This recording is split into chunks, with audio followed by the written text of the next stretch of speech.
Hello बच्चों, आइए प्रश्न को देखते हैं। निम्नलिखित संख्याओं का एचसीएफ ज्ञात करने के लिए यूक्लिड विभाजन एल्गोरिदम का प्रयोग कीजिए। और यहाँ पे देखो, पहला भाग दे रखा है 135 और 225, दूसरा भाग दे रखा है 196 और 38,225 220, तीसरा भाग दे रखा है 867 और 255। प्रश्न को हल करने से पहले इसकी मुख्य अवधारणा के बारे में चर्चा कर लेनी है। मुख्य अवधारणा, तो देखिए इसमें हम लोग क्या करेंगे, यहाँ पे सबसे पहले यूक्लिड विभाजन एल्गोरिदम है उसका कथन लिखेंगे। लिख देते हैं यूक्लिड विभाजन एल्गोरिदम। विभाजन एल्गोरिदम एल्गोरिथम इसका कथन ये होता है, देखो, भाज्य बराबर में भाज्य बराबर भाजक गुणा भागफल, भाजक गुणा में भागफल प्लस शेषफल, इस तरीके से बनता है। अब देखिए हम लोग यहाँ पे बोलेंगे कि पहले तो इसको निरूपित कर देते हैं। देखो a बराबर में b गुणा में क्यू प्लस आर, जहाँ पे r का मान 0 से बड़ा होना चाहिए, 0 के बराबर भी हो सकता है, लेकिन b से छोटा होना चाहिए। अगर b के बराबर हो गया तो इस शेषफल में भी पूरा पूरा भाग चला जाएगा, तो वो शेषफल कहलाएगा ही नहीं। इसके बाद देखो, अगर मैं बोलूं कि r का मान 0 हो जाए, तो ये जो b है ना, ये b a का गुणनखंड हो जाएगा। बी ए का एक गुणनखंड हो जाएगा। अगर बी ए का एक गुणनखंड हो गया तो हम लोग कहेंगे कि ए में बी का भाग पूरा पूरा जाएगा। ठीक है जी। अब एचसीएफ का मतलब समझ लेते हैं। एचसीएफ का मतलब ये होता है कि वो बड़ी से बड़ी संख्या जिसका दी गई संख्याओं में पूरा पूरा भाग जाता हो। ठीक है, तो अब देखो यहाँ पे चलते हैं।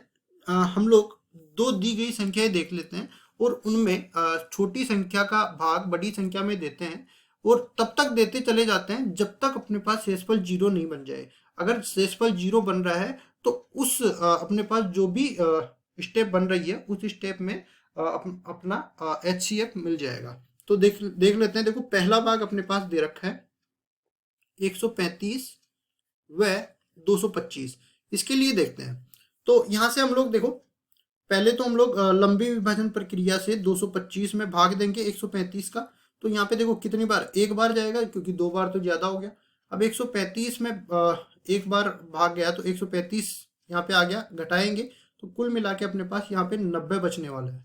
शेषफल 0 नहीं बचा, तो इसको हम लोग इस तरह से लिख सकते हैं 225 बराबर में 135 गुणा में 1 प्लस 90। शेषफल 0 नहीं बचा तो ये एचसीएफ नहीं होगा। अब क्या करेंगे, जो भी शेषफल बचा उसका भाग हम लोग देंगे इस भाजक में। तो 135 में हम लोग भाग देंगे तो अपने पास एक बार जाने वाला है और यहाँ पे 90 आ जाएगा। अब देखो इसको घटाएंगे तो यहाँ पे 45 बचने वाला है। अभी भी शेषफल 0 नहीं बचा, तो इसको भी हम लोग इस तरीके से लिख देते हैं। यूक्लिड विभाजन एल्गोरिदम से 135 को लिख सकते हैं क्या, 90 गुणा में 1 प्लस 45, इस तरह से लिखेंगे। अब देखो फिर से शेषफल का भाग भाजक में देंगे तो यहाँ पे 90 आ जाएगा और 90 में दो बार पूरा पूरा भाग चला जाएगा 45 का, यहाँ पे 0 बच गया। जैसे ही शेषफल 0 आया, पहले तो हम लोग लिखेंगे यहाँ पे, देखो 90 को क्या लिख सकते हैं, 45 गुणा में 2 प्लस 0। शेषफल 0 बन गया, मतलब मैं कह सकता हूं कि जिसका भाग, जो भाजक आया ना यहाँ पे, ये वाला भाजक, ये इन दोनों संख्याओं का एचसीएफ हो जाएगा। ठीक है, तो मैं कह सकता हूं इसको इस तरीके से, एचसीएफ किस किस का, 135 और 225, इन दोनों का एचसीएफ अपने पास आ गया 45 के बराबर। इस तरह से यूक्लिड विभाजन एल्गोरिथम का उपयोग करके हमने पहले भाग का उत्तर निकाल दिया जो एचसीएफ था दोनों का। दूसरे भाग का भी उत्तर देख लेते हैं। दूसरे भाग में हमें क्या क्या दे रखा है, देखिए 196 और 38,220। इसको लिख देते हैं 196 व 38,220। लंबी विभाजन प्रक्रिया का उपयोग करते हैं। तो देखिए यहाँ पे 196 और भाग किस में जा रहा है, 38,220 में। तो देखिए यहाँ पे कितनी बार भाग जाएगा, 382 है ना, तो 196 को हम लोग दो से गुणा करके देख लेते हैं।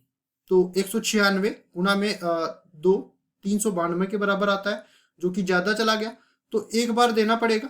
तो यहाँ से देखिए कितना, 196 यहाँ पे बच जाएगा और यहाँ पे घटाएंगे तो अपने पास कितना बच जाएगा। देखो 196 को दुगना किया तो 392 है, मतलब 10 कम है, तो 196 में 10 कम करेंगे तो 186 बच गया यहाँ से, 186।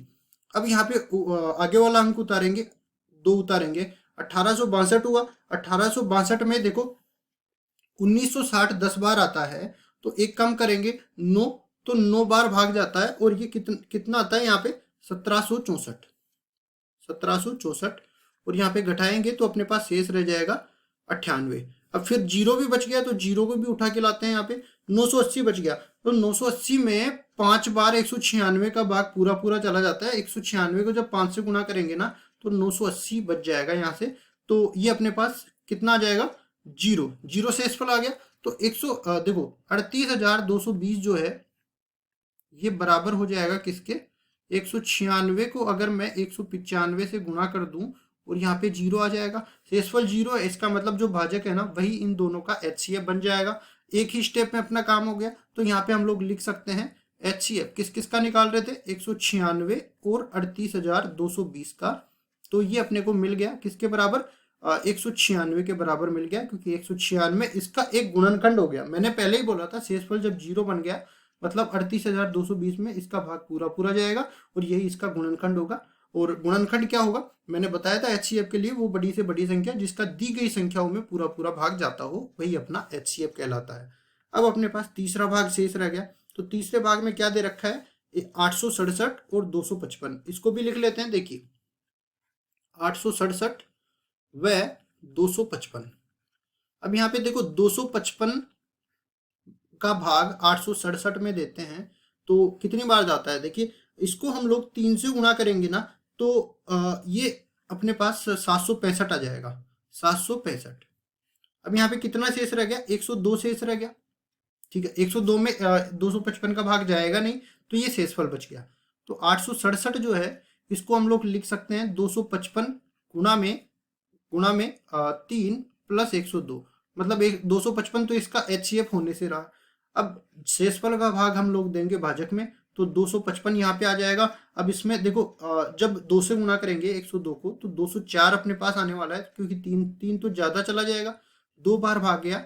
इसको हम लोग यहाँ पे भी घटा रहे हैं, यहाँ पे भी घटाएंगे तो यहाँ से कितना शेष रह गया, ये अपने पास बच गया 51 के बराबर। अब ये भी अपने पास फिर से अपने पास शेषफल रह गया तो 102 भी नहीं होगा इसका। तो लिखते हैं यहाँ पे 255 को लिखेंगे बराबर में 102 गुणा में 2 प्लस 51 शेषफल। ठीक है, अब फिर से शेषफल का भाग भाजक पे देंगे तो यहाँ पे 102 आ जाएगा और हम लोग जानते हैं 51 दूनी 102 होता है तो यहाँ पे 2 बार भाग चला जाएगा, 102 आएगा घटेगा तो जीरो शेषफल रह जाएगा।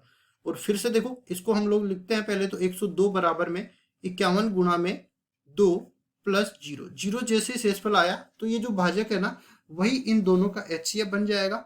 867 और 255 जो है इन दोनों का HCF हम लोग निकाल रहे थे जो कि मिल गया किसके बराबर, 51 के बराबर मिल गया। तो देखो तीसरे भाग का उत्तर तो हो गया 51, दूसरे भाग का उत्तर हो गया 196 और तीसरे भाग जो दूसरा भाग पहला भाग था उसका उत्तर हो गया 45। यहाँ पे ऊपर ही हमने लिखा है ये 45 के बराबर आ गया। इस तरह से मुख्य अवधारणा का उपयोग करते हुए हमने एक एक भाग को सरल करके दिखा दिया, यही हमारा उत्तर हो जाएगा। आशा करता हूँ ये सवाल आपको समझ में आया होगा। धन्यवाद।